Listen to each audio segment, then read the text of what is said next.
Hi everybody and welcome back to another Legends of Runeterra video. We just barely had the newest set of cards revealed on Twitter from Legends of Runeterra.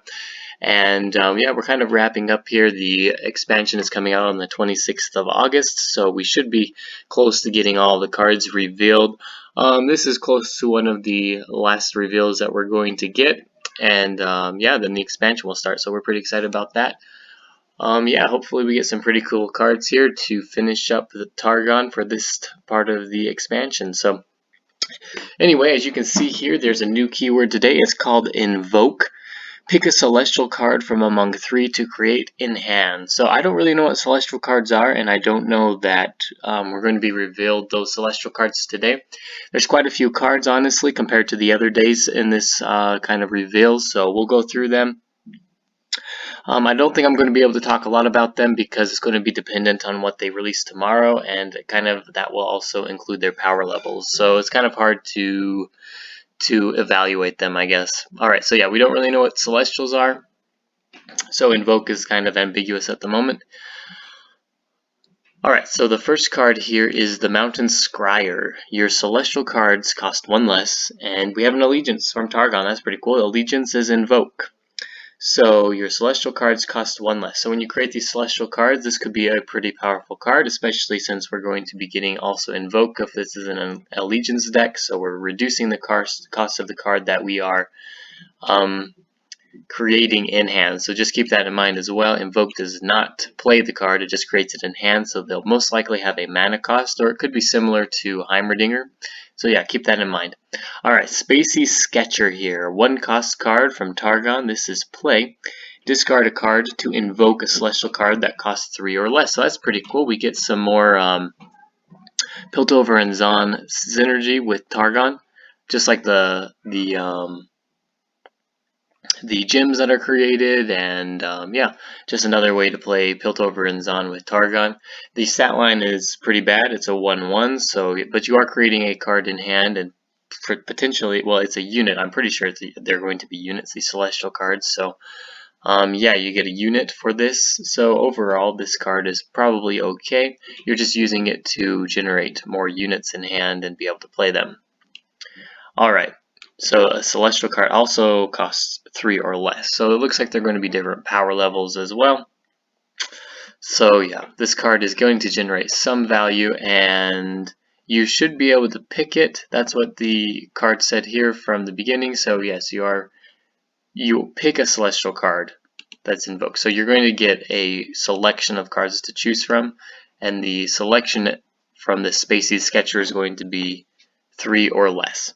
Alright, and this also looks like they cost mana, so yes, just keep that in mind.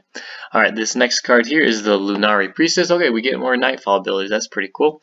So we'll probably get Daybreak as well. So Lunary Priestess, Nightfall, Invoke. This is a 2/1. Pretty easy to take this card down. Yeah, let's go to the next one. So it looks like there's no cap on the mana cost of the units that you can invoke with this one as well. So potential for a big unit to come out. And of course the Lunary Priestess. So this Daybreak, invoke a celestial card that costs 4, 5, or 6. Alright, so you're limited to the card cost with the Lunary Priestess. However, she has a little better stat line with 2 health, so she's able to survive a little bit easier, a little bit better of a chump blocker, I suppose. They cost the same amount of mana.